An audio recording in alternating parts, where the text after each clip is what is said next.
Mercury வியூவர்ஸ்க்கு வணக்கம்.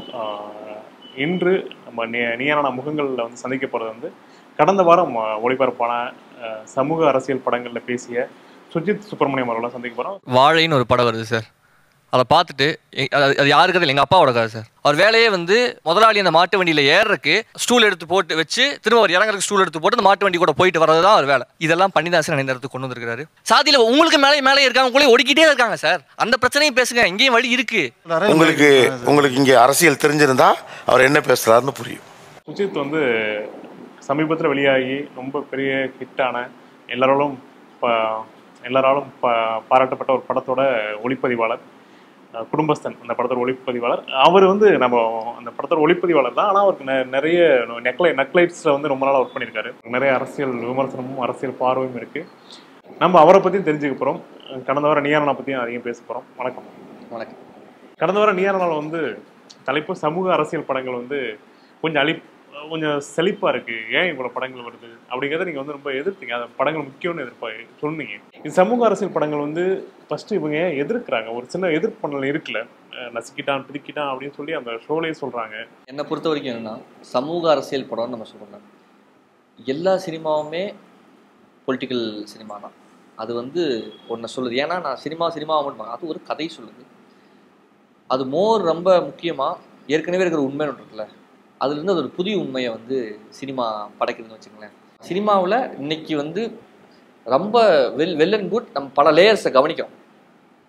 இதுக்கு பின்னால் இவ்வளோ விஷயம் நம்ம அவ்வளோ அவேராக மாறி இருக்கோம். ஒவ்வொன்றுக்கு பின்னாலையும் ஒரு ஆடியன்ஸாக மெச்சூர் ஆயிருக்கு. ஆமாம், எனக்கு யோசிச்சு பார்த்தா 15 வருஷத்துக்கு முன்னால் பண்ண படங்களை இன்னைக்கு ஆடியன்ஸ் வந்து ஜஸ்ட் நம்ம சொல்ல போனால் எந்த பொலிட்டிக்கல் அவேர் இல்லாத ஆடியன்ஸே ஆமாயா தப்பாக தான் பண்ணியிருக்காங்க. உண்மையிலுமே வந்து ஹவுசிங் போர்டில் இருக்கவங்களை என்னவா காட்டியிருக்காங்க அப்படிங்கிறத இன்னைக்கு ஆமாம் தப்பு தான் அப்படின்னு சொல்கிறோம்ல. அப்போது அந்த படங்களை என்ன பண்ணுச்சு, அவங்க மேலே ஏதோ ஒரு அபிப்பிராயத்தை கிரியேட் பண்ணுச்சு. அப்போ அது பொலிட்டிக்கலாக சோஷியலாக ஒரு வேலையை செஞ்சுருக்குல்ல. இப்போ ஒரு வேலைக்கு நீங்கள் போகிறீங்கன்னா உங்களோட உருவத்தை பார்த்தே, உங்கள் முகத்தை பார்த்தே, இல்லை இது செட் ஆக மாட்டேன்னு சந்தேகப்படுற ஒரு எண்ணத்தை பல படங்கள் வந்து கிரியேட் பண்ணியிருக்கு. அப்போ அதெல்லாம் சோஷியல் பொலிட்டிக்கல் படங்கள் இல்லையா அப்படின்னா, அதன் பேர் இல்லாமல் அந்த வேலைகளை செய்த படங்கள் வச்சுங்களேன். இன்றைக்கி நம்ம அதுக்கான எதிர்வாதத்தை தான் நம்ம வைக்கிறோம். மோஸ்ட்லி இன்றைக்கி வர படங்கள் வந்து ரியாக்ஷன்ஸ் தான். அப்போ அதுக்கு நம்ம திரும்ப பதில் சொல்லும் போதோ இல்லை இது இருங்க நீங்கள் கவனிக்கும் போதோ நம்ம அதை செய்திருக்கோம்ல, அந்த குற்ற உணர்வோ இல்லை ஏதோ ஒன்று நம்ம அன்கம்ஃபர்டபுளாக ஃபீல் பண்ண வைக்கணும். இந்த ஷோலேயே கூட ஒரு அக்கா பேசியிருந்தாங்க, எனக்கு ரொம்ப அது குற்ற உணர்வாக ஃபீல் ஆகுது, நான் என்ன பண்ண முடியலன்னா அந்த குற்ற உணர்வு ரொம்ப முக்கியம். இப்போ நம்ம சாதி வேணும் என்னமா புரிஞ்சுக்கணும்னா அது ஒரு அடையாளம், எல்லாத்துக்கும் ஒரு அடையாளம் நம்ம சேஃபாக ஃபீல் பண்ண வைக்கணும்னு வச்சுக்கோங்களேன். அப்போ நம்ம அந்த அடையாளத்தை ஏர்ன் பண்ணுறதுக்கு நம்ம ஏதோ ஒரு வேலை செய்யணும், படிக்கணும், ஏதோ உழைக்கணும், இப்போ காசு ஏர்ன் பண்ணணும். அப்போது அந்த அடையாளத்துக்கு வரது ஒரு எஃபர்ட் போடுறதில்ல. அதை பண்ண முடியாமல் இருக்கும்போதோ நம்ம அதை வந்து நம்ம வெரி ஈஸிலி நம்ம பிறந்த உடனே நமக்கு ஒரு அடையாளம் கிடைச்சிருது.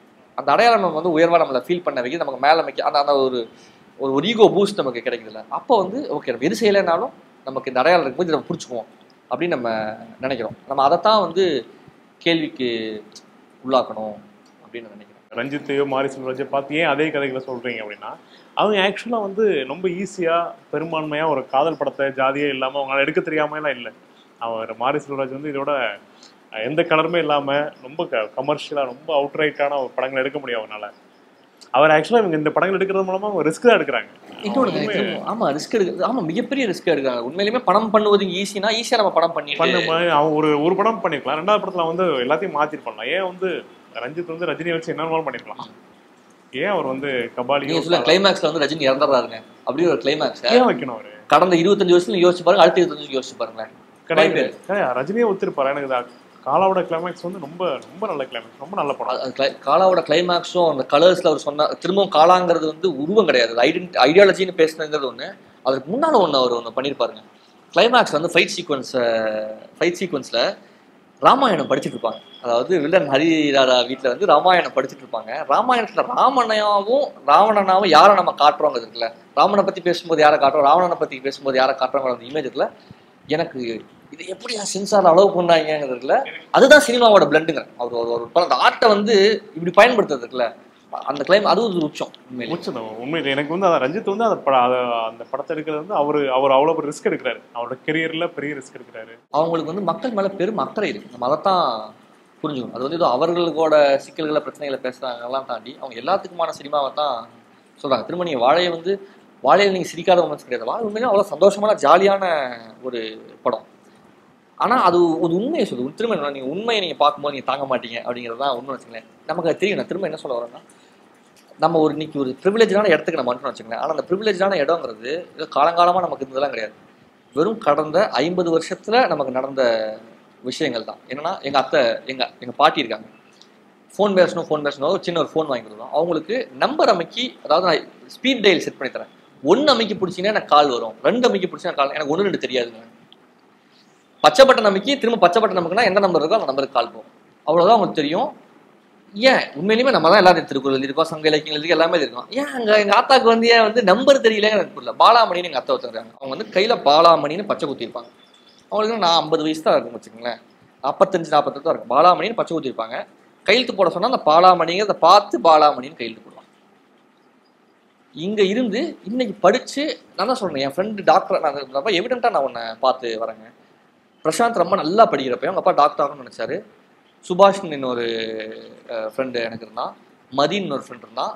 4 பேர் தான் செட்னு வச்சுங்களேன் 10th. மதி வந்து செம்ம ஸ்பாட்டான பையன். அப்போ பார்க்கும்போது சிவகார்த்திகேயன் வந்து ஜோடி நம்பர் 1 அப்போ பண்ணிட்டு இருக்கு.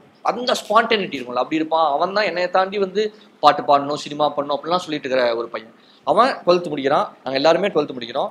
சுபாஷுங்க அப்பா வந்து பனியன் கம்பெனியில் வேலை போயிட்டு இருந்தார். நைட் ஷிஃப்ட் வேலைக்கு தான் போவார். அவர் தான் வந்து அவர் திருச்சி போயிட்டு வந்தாரா நல்ல படங்கள்லாம் இருக்கும். எனக்கு சொல்லுவார், இந்த படம் நல்லா இருக்கும் பாருப்பான்னு சிடி வாங்கிட்டு வந்து எல்லாம் கொடுப்பாரு. அவங்க வீடு என்னன்னா 10க்கு 10 ரூம், அங்கே தான் மொத்த வீடு. ஒரு சின்ன கிச்சன் இருக்கும். இந்த வீட்டில் தான் எனக்கு கிட்டத்தட்ட அவன் கல்யாணம் ஆகிற வரைக்கும் அந்த வீட்டில் தான் அவன் இருந்தான்னு வச்சுங்களேன். இந்த 4 பேரோட ட்ராவல் என்ன வரைக்கும் நான் பார்க்குறேன்னா, 12th முடிச்சு வந்தோடனே அவனால் காலேஜ் சேர முடியல. சுபாஷ் வந்து டிப்ளமோ படிக்க போகிறான். இன்னைக்கு இன்ஜினியராக மாறிட்டான். ஒரு 2 years பேக் வந்து எனக்கு மெசேஜ் பண்ணாடே, எனக்கு புதுசாக இடம் வாங்கியிருக்கேன் அம்மா பேரில் அப்படின்னு சொல்லி எனக்கு வந்து அவன் மெசேஜ் பண்ணான். இன்னும் அவ்வளோ சந்தோஷமாக இருக்குது. அப்புறம் டாக்டராக படிக்கிற பிரச்சனை நாங்கள் கிண்டல் பண்ணுவோம். ஏன்னா ஓவராக படிக்கிறேன். சில நேரம்லாம் வந்து அவனோட நோட்ல இருந்தெல்லாம் நாங்கள் வந்து பிட்டு கிழிச்சிட்டு போய் அவனோட எல்லாம் எழுதுவோம். அவனோட கைட்ல இருந்துலாம் ஓவராக படிக்கிறான்னு சொல்லிட்டு படிப்புனே நம்ம ஓட்டுவோம்ல, அப்படி இருந்திருக்கான். ஆனால் உண்மையிலுமே அவன் வந்து அதில் பர்சிவரன்ஸ் வந்து அவனுக்கு அவ்வளோ ஸ்ட்ராங்காக இருந்திருக்கு. நீ அவன் டாக்டர் ஆகிட்டான். நான் உண்மையிலுமே சினிமா பண்ண இடத்துல வந்து என்னன்னு வச்சுங்களேன், என்னை விட டேலண்டாக இருந்த மதி இருக்கான்ல, அவன் 12th முடித்தான். காலேஜ் சேர போனால் அவனோட நண்பர்களும் அவனை சரியாக வழி வந்தாங்களே, படிப்பெல்லாம் ஒரு மேட்டர் இல்லை, உழைச்சா ஜெயிச்சலாம் அப்படின்னு அவனை பனியன் கம்பெனி கூட்டிகிட்டு போனான். அவன் பனியன் கம்பெனியில் வேலைக்கு போக ஆரம்பித்தான். நான் காலேஜ் முடிச்சு ஒரு 3 வருஷம் இருக்கும், சூசைட் பண்ணிட்டான். உண்மையிலுமே நான் அவன் வந்திருந்தானா என்னெல்லாம் பண்ணியிருப்பாங்க. பல நாட்கள் வந்து சில நாள் குளிக்கும் போது அவன் ஞாபகம் வந்துடும். நம்ம இதெல்லாம் பார்க்குறமே, அவன் இருந்திருந்தா சந்தோஷப்பட்டிருப்பானே, இதெல்லாம் பண்ணியிருப்பானே. இதுல எல்லாருமே டேலண்டான ஆட்கள் தான். ஆனால் நம்ம எதை நோக்கி போகிறோங்கிற சரியாக நம்ம அவங்கள வழி நடத்துறதுக்குல அது ரொம்ப முக்கியம்னு வச்சுங்களேன். எனக்கு நான் படம்லாம் பண்ணுறேன், நக்கலேஜ் வச்சு அவார்டு வாங்கலாம் தாண்டி எனக்கு வந்து பிரசாந்த் வந்து டாக்டர் ஆகிட்டான் அப்படிங்கும் போது, டாக்டர் ஆகிட்டான் வச்சா நான் இங்கே தான் இருக்கிறேன் அப்படின்னு சொல்லும்போது என்னால் நம்பவே முடியல. என்னோட படித்த ஒருத்தர் வந்து டாக்டர் ஆகிட்டாருங்கிறது என்னால் நம்பவே. என்னோட என் செட்டில் எங்கள் ஃபேமிலியில் டாக்டர்ஸே கிடையாது.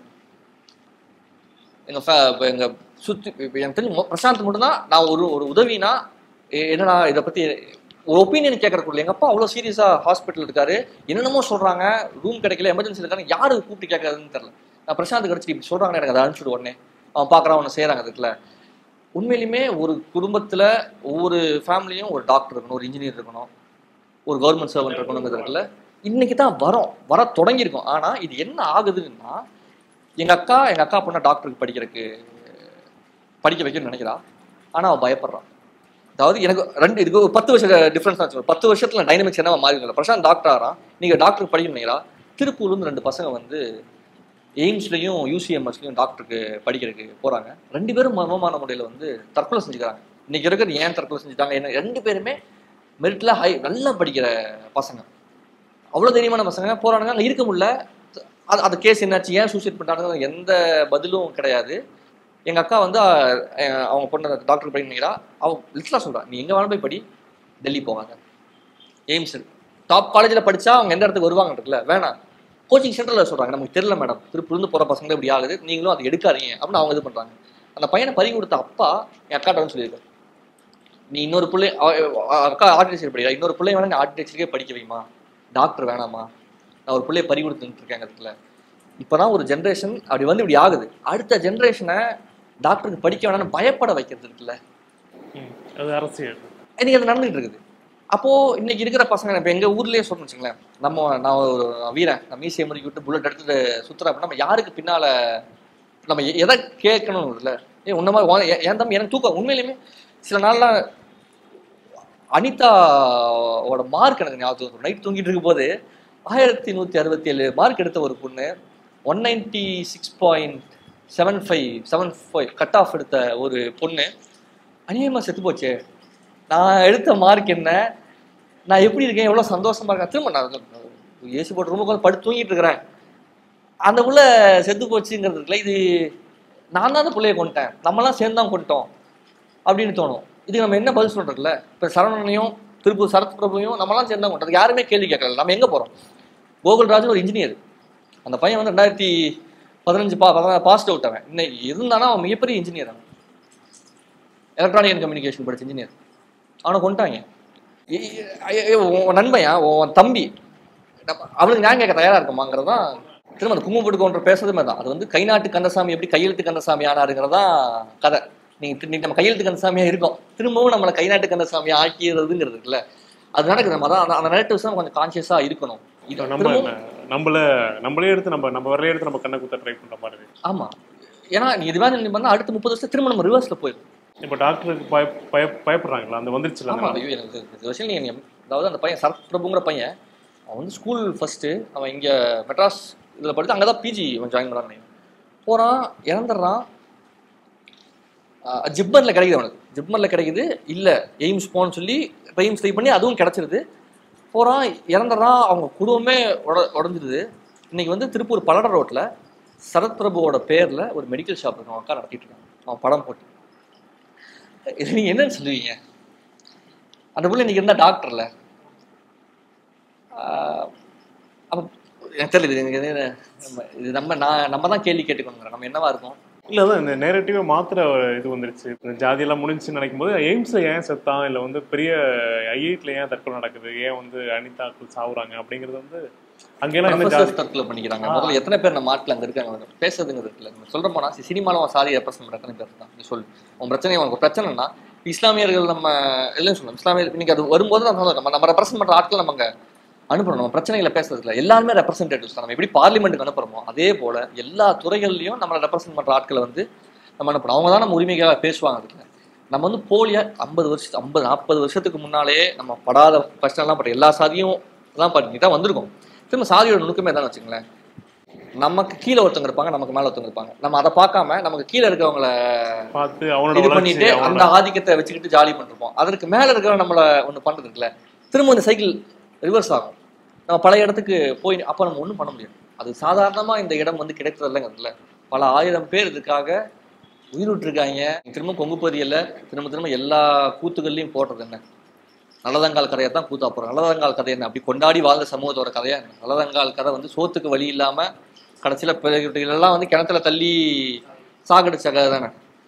அப்போ நம்ம எங்கிருந்து இங்கே வந்திருக்கோங்கிறது நமக்கு தெரியணும். நம்ம ஒரு வாரத்துக்கு வந்ததுக்கு நம்மளோட அடையாளத்தை எல்லாம் மறைச்சிட்டு நம்ம வந்த பாதையை மறந்துட்டு இங்கே நிற்கிறோம் அப்படின்னா நம்ம திரும்ப முடிஞ்சுக்கணும். இன்னைக்கு நீங்கள் சொல்கிறாங்கல்ல, அவங்க நசுக்கிட்டாங்க தெரியல, அந்த வார்த்தையை அவங்க பயன்படுத்துறதே இருக்குல்ல.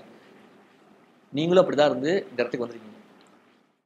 என் தம்பி செத்துட்டான், படிக்க போனோம், இன்னைக்கு அவன் டாக்டர் ஆயிருப்பான், நீங்கள் செத்துட்டான். நான் அதுக்கு நியாயம் கேட்காம அது என்னன்னு கேட்காம நாளைக்கு படிக்க போகிற பிள்ளைய அவங்க பேரண்ட்ஸ் பயப்படுறாங்க. இதெல்லாம் வந்தால் நாளைக்கு இந்த சமூகம் என்னவா ஆகும் அப்படிங்கிறதுக்கு எந்த குரலையும் கேட்காம நான் என்ன பண்ணிட்டு இருக்கேன்?